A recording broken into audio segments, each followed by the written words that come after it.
Happy holidays. Want to give your host a gift? Consider subscribing, rating, and reviewing the show this holiday season. It really helps the show grow. From all of us at Believe, have a Merry Christmas, everyone, and a happy holiday. Hello, and welcome to Around the Political World with John Rothman. I am your host, John Rothman. If you're a fan of the show, make sure to hit the follow button on the top right of Apple Podcasts, Spotify, or wherever you are listening at this very moment. When you hit follow, leave a review or share an episode with a friend. It helps other people discover the show, keeps us going. As I like to point out each and every day, it expands our base. We are just a day away from the end of the year. New Year's Eve is tomorrow night, and all of us are considering where we are in the world today. I want to reflect on a question which has been posed by a number of listeners and a number of friends. Is the presidency of the United States too powerful? And does a president have the right to unilaterally make decisions about war and peace? What about hitting Venezuela? What about his relationship with Israel and Benjamin Netanyahu? What about his decisions on Ukraine? How much power should a president have? Well, I want to deal with this very directly and explain from a technical point of view that the President of the United States is the Commander-in-Chief of the Armed Forces. Therefore, a president has tremendous latitude in terms of what a president chooses to do. And Congress does not have the ability to restrain a president in foreign policy, except when it comes to the powers of the purse. And if you have a Congress that is sympathetic to the president, well, there'll be no action. Remember that Gerald Ford was stymied at the end of the Vietnam War because Congress would not appropriate money for the pursuit of the end of that war. It was very simple. We ended our involvement with South Vietnam because Congress cut off the money. Now, when you deal pragmatically, and that is a unique moment in American history, when you deal pragmatically with the reality of the current situation, this president has unchecked power when it comes to foreign policy. And we need only examine various areas of foreign policy to understand that. As the crisis with China continues to grow, particularly in regard to Taiwan and Formosa, what the president does and what the president says is American foreign policy. How confrontational Donald Trump chooses to be with China is his choice. And we, as citizens, have very little impact in terms of what a president can or cannot do. When it comes to the Middle East, we have seen a president who has clearly declared himself to be a friend of Israel, but also a friend to Arab countries. And that means that this president can proceed along the path that he chooses without any consultation. There is a plus and a minus to the ability of a president to take action. Let me remind you that in the Middle East situation, President Bush received carte blanche in terms of his response to September 11th. And there was no ability by Congress to restrain the actions of the president. Let me also remind you that when we withdrew from Afghanistan, Joe Biden assumed full responsibility. He was the president, and he suffered the consequences of a very messy U.S. withdrawal from Afghanistan. The President of the United States of America has remarkable power. When it comes to Ukraine, the president is an essential ally to President Zelensky. But be aware that a president makes the final decision about what arms to put in the hands of the Ukrainians. There are things they have asked for that they are not receiving. And of course, when it comes to foreign aid, we have seen the action of this president, or any president. Let me remind you, AID, which a year ago was a flourishing program, I would say the crown jewel of America's foreign policy, that program was created by John F. Kennedy with the support of Congress. But I want to remind you that Donald Trump's ability to gut AID came about because, well, he had the power of the purse.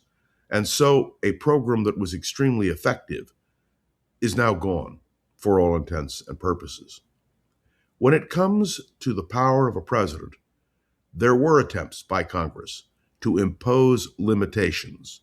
The War Powers Act, passed as a result of the Vietnam War, was designed to limit a president's power when it came to foreign policy. But let's be clear, and I've told this story before, but I think it bears repeating. It was Tom Eagleton, Democrat from Missouri, the ill-fated nominee for vice president by the Democratic Party in 1972, 18 days as the candidate for vice president before he was removed from the ticket. It was Tom Eagleton who proposed initially, as a result of the Vietnam War, that there be a War Powers Act, that the president's ability to move troops be limited with the consent of Congress.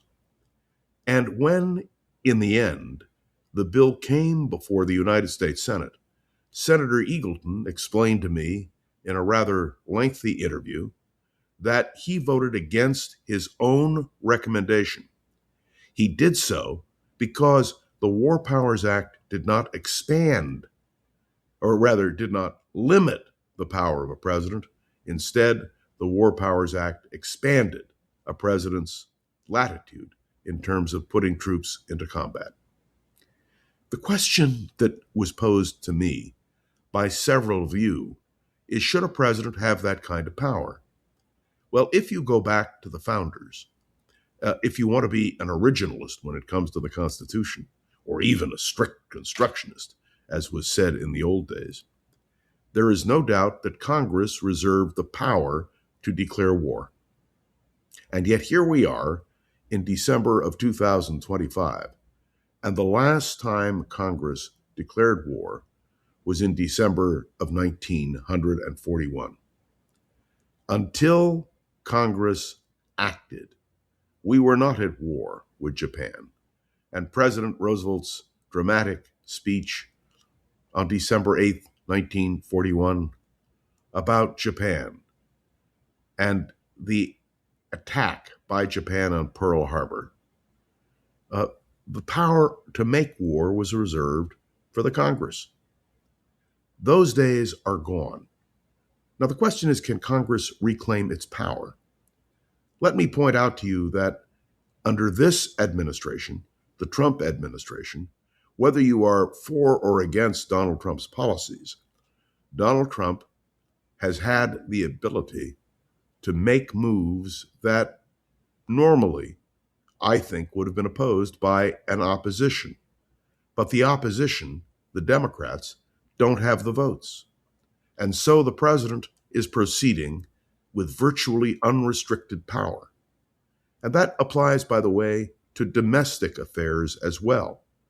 All you have to do is take a look at the Department of Health and Human Services to see the impact of a president and a secretary of Health and Human Services on the American health system.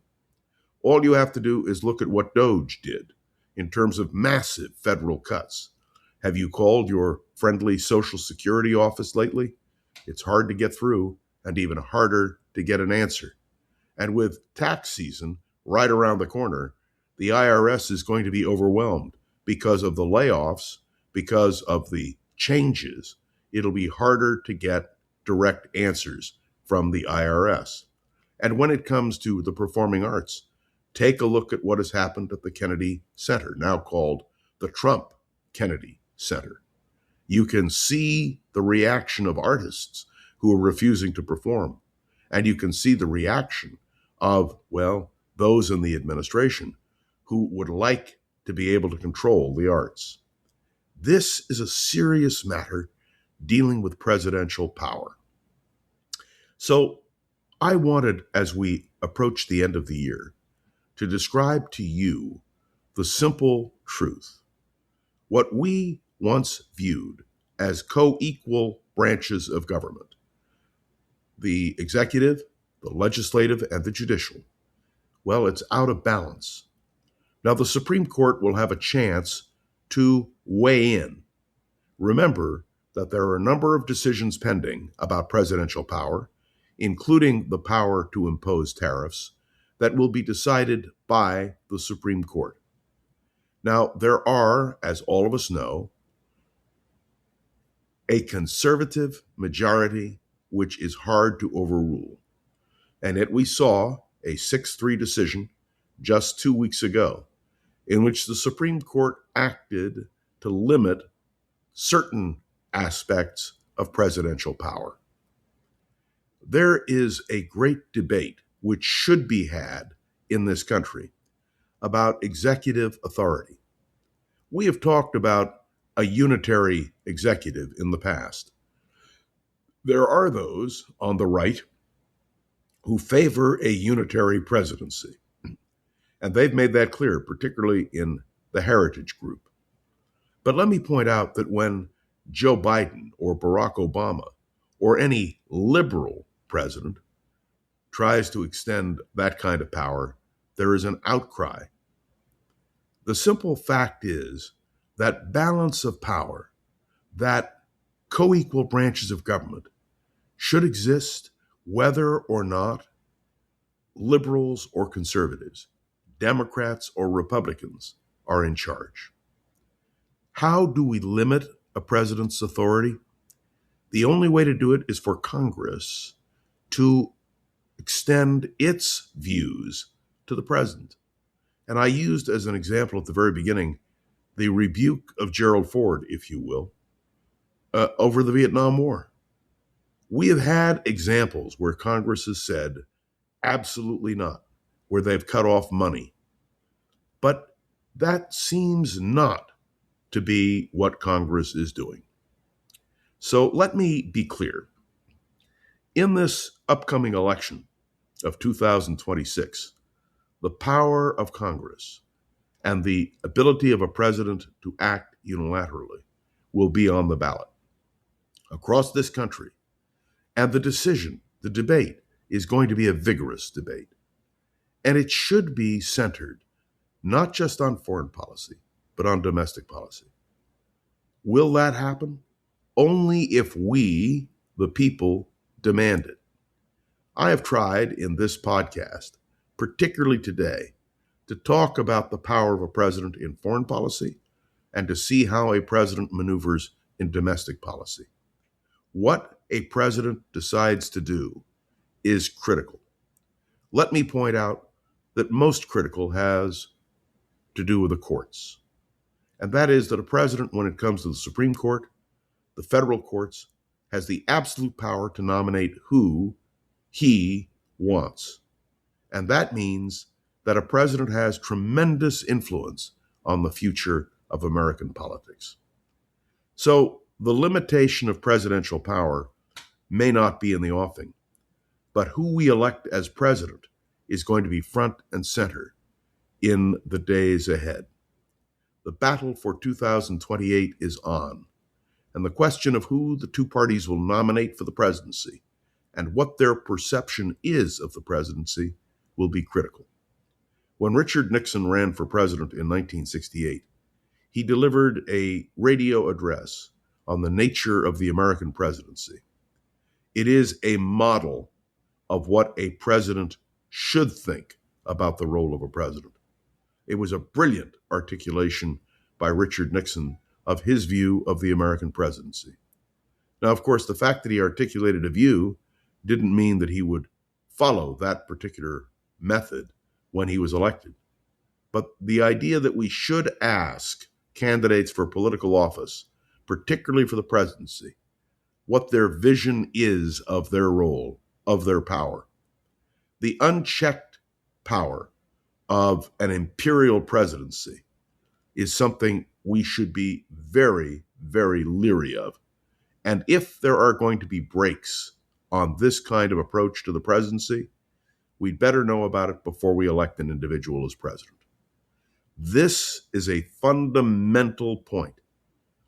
I was asked, very frankly, what I thought the lessons of the Trump presidency so far are. And the answer is that this is a president who is willing to use his power, and he uses it in an unrestrained fashion. And he uses it asserting the fact that the President of the United States should have the right to do pretty much what a president wants. Is that what we want in the American presidency? But to answer the question, Donald Trump's legacy will be, among other things, the expansion of presidential power. And that's something we should be debating and discussing.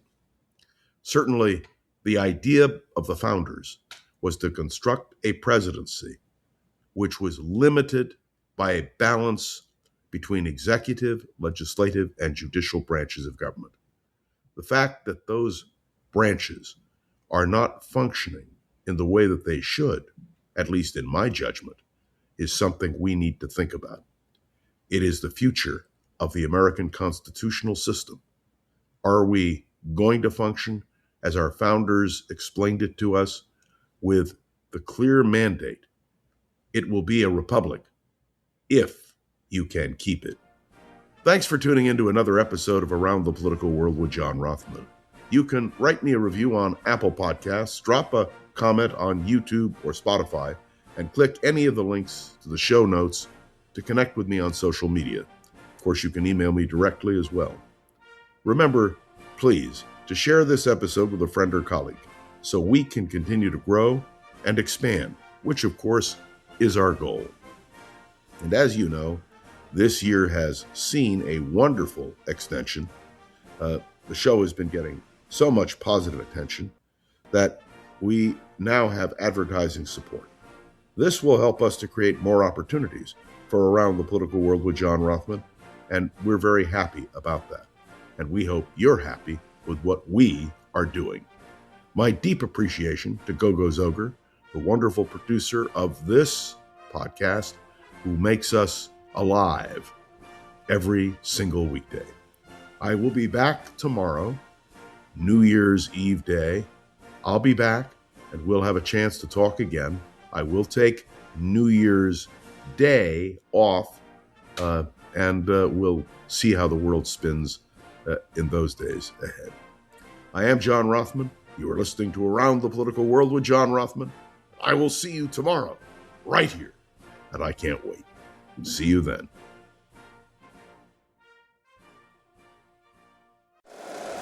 If you like the show, please take a moment to rate, review, and subscribe. It really does help the show to grow.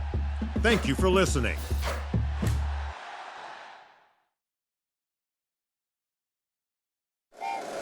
Happy holidays! Want to give your host a gift?